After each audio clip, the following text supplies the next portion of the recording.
Buddy, welcome back to Uncommon Analysis. If it's your today, I want to take a few minutes to talk about the Wisconsin um, Supreme Court race. They go in to vote this coming Tuesday, and the balance of power in the Wisconsin Supreme Court is on the line. So we're going to talk about that. But first, I want to say if you're new to the channel, welcome. Thank you for stopping by. If you like this sort of content, please like, subscribe, share, join the conversation. Tell your friends and neighbors we appreciate it. And for our regular listeners, welcome back. We're always happy to see a friendly face. Okay, so first, a little background. We have the Supreme Court had a retiring last year, or announced last year. Amy Walsh Bradley retired. Announced she's retiring. So this election is to replace her. She's a liberal justice on the Wisconsin Supreme Court. The Wisconsin Supreme Court at present is divided 5-4 toward. I'm sorry, 4-3. Sorry, I was thinking National Supreme Court. The Wisconsin Supreme Court is 7, so it's currently 4 liberals to 3 conservative, quote unquote, on the Wisconsin Supreme Court. In 2023, there was an election for a Supreme Court justice for Wisconsin where the Democrat/Liberal won by about 10 points. Since then, Trump obviously won Wisconsin by about 40 or 50,000 votes, and this judge, who is a Democrat, is going to retire. So this throws the balance of power, puts the balance of power in jeopardy again for the Democrats. They spent a lot of money in the 2023 race. I think it was the most expensive Supreme Court race ever in Wisconsin history. This election by far blows out of the water. They're easily over $100 million. I don't know what the official figure is, but I guarantee it's more than $100 million has been spent on this race combined between these two candidates. Why so much? Well, obviously, control of the Supreme Court anymore is a big deal, but Wisconsin seems to be this place where they just seem to be throwing money at, because it's just, I don't even know why, really. Control of this court is important. Why is it important for this election? Well, the main reason for the Democrats it's important to them is because, believe it or not, even with the liberal majority they have, the Democrats rejected the Wisconsin Republican passed redistricting plan. Okay, even with the liberal majority, they were not able to get it. This was from March of last year. So even with the liberal majority, the court struck down the Democratic challenges to the redistricting. Well, of course, Democrats want to gerrymander and get it in their favor versus the current favor. So that's really, I think, the biggest direct thing that this is all about.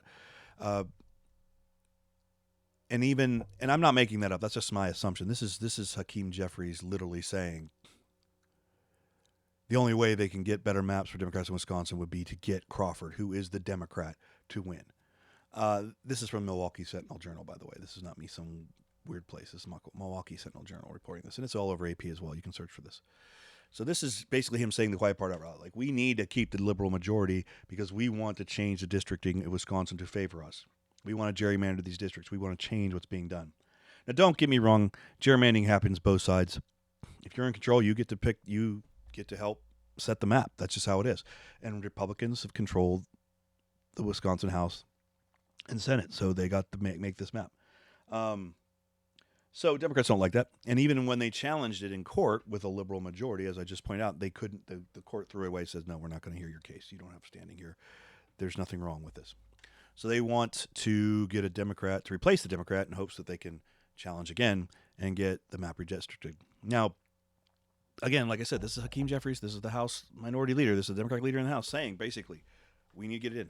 So that's part of the reason money's being spent like crazy. That's a big reason. There's a few other reasons, but that's the biggest. Wisconsin is a must-win for Democrats. The Upper Midwest has been realigning toward Republicans for quite some time now, and now that alignment seems to be moving even more so. So they are trying to fight this. They did the same thing in Pennsylvania a few years ago. Pennsylvania, they challenged, and the Supreme Court got involved. And actually, the redistricting of Pennsylvania, the Supreme Court mandated the redistricting of Pennsylvania. They set the map, which is absolutely absurd in my opinion. That is not the role of the court. The courts are there to, okay, what has been offered is unconstitutional. Go back and do it again. Let the legislatures do their job. But no, in Pennsylvania, they actually said, these are the districts we're creating for you. which I feel is a complete miscarriage of justice. It's an over bounds, but no one challenged it. The Republicans of Pennsylvania didn't challenge it after that point. They let it go. Because by and large, I think they just punted it. They didn't want to deal with it. They just punted it. And as a person that's lived in Pennsylvania for almost 40 years, I can tell you, Pennsylvania is as much of a swamp. Harrisburg is as much of a swamp in some ways, if not worse, than Washington, D.C. So we'll just leave that there. Okay, so now in Wisconsin, that's a big thing. Now, there have been reports that the Democratic candidate went to a meeting with Democrat donors, went to a briefing, and promised that she would redistrict 2 Republican seats. She would gerrymander 2 deep red Republican seats to give Democrats those 2 seats. Now, that's the allegation. They deny it, of course. But I highly doubt she went to this meeting and that this topic was not discussed. I would also not surprised that she promised to do her thing if redistricting came up, that she would indeed help Democrats gain seats. Now, that's not an accusation purely against the Democrats. I believe if the situation had been inverted and it was Republicans that needed this, the Republican candidate to the donors would probably have promised the same thing. That's just how this game works, guys. It's not supposed to be how it works, but that's how it works, right? If the people paying you want something, you're going to promise it to them. Now, she's denied it. The GOPs have formally accused it of selling it. There has been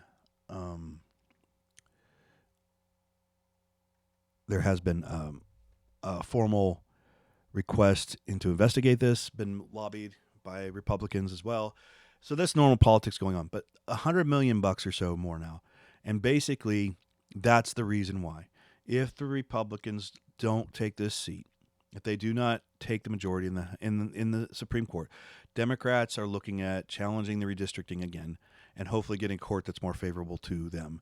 And the allegations have been that the Democrat has promised that she will indeed help flip 2 deep red districts blue, which obviously would have a major impact on many things, right? Certainly at the state level, and it could have other impacts at the national level, depending on who runs the district, right? Who's in control of the district matters.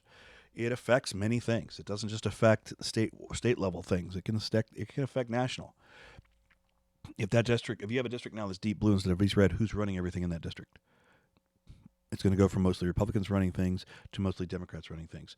It's just the way it works. That county, right, or whatever it is, it's just the way it works. So this can have implications as far as national election, which is why so much money is being pumped in my opinion.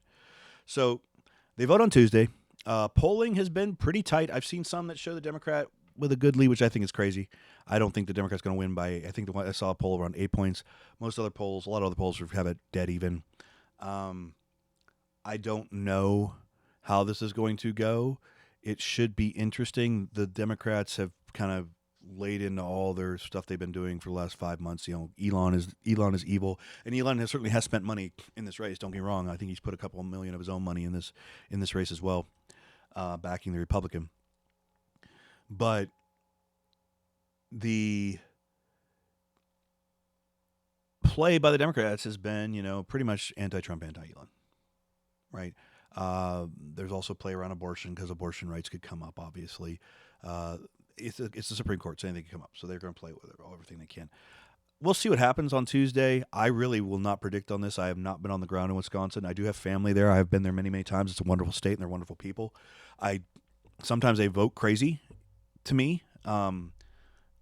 Madison is obviously the center of the liberal world in Wisconsin, but it is not exclusive. You have the big cities like most states. Madison being a college town in the capital, crazy liberal town. Milwaukee, crazy liberal town. Green Bay, smaller but somewhat. Most you get the urban centers, they just tend to be more blue, and then you get the rest of the state, which is mostly red. Wisconsin is not Pennsylvania in terms of the depth of the red in some of those areas, although it certainly has gotten deeper and deeper red over the last several election cycles. Trump has done that. Trump's not on the ballot here. Trump has endorsed a Republican. We'll see if that amounts to anything. I don't know. When Trump's not on the ballot, right, things are different. Things just are. When Trump's on the ballot, it's a different race all the way up and down the ballot. Like, for example, if Trump had not been running in 2024, I can guarantee you without any question, McCormick would not be the PA senator. Casey would still be the senator for Pennsylvania. So that's the Trump effect. He has coattails. When he's on the ballot, people show up and people vote. I don't know how things are going on the ground there because I haven't been there in a couple of years. So we'll have to see if there's anybody on the ground in Wisconsin. If you have an opinion, please share it with the audience. But polling mostly shows it tight. I have seen some that show high levels for the Democrat, which I think is kind of crazy. But to be fair, the 2023 special election that elected a Supreme Court justice, the Democrat won by 10 points. So maybe they are ahead by 3. Or ahead by 8. I think it was the highest one I've seen. But we'll see. I think most people believe it's tight. I think we'll see how it goes down. I don't know. I'm not on the ground there, but it should be interesting. So there you go. There's the motivating factors. They're spending a lot of money. Both sides are spending a crap load of money on this race. Control of the Supreme Court is in the balance for Wisconsin. As we know, Wisconsin has made some really weird rulings since the Liberals took over. When they lost, though, was the Democrats trying to challenge the redistricting.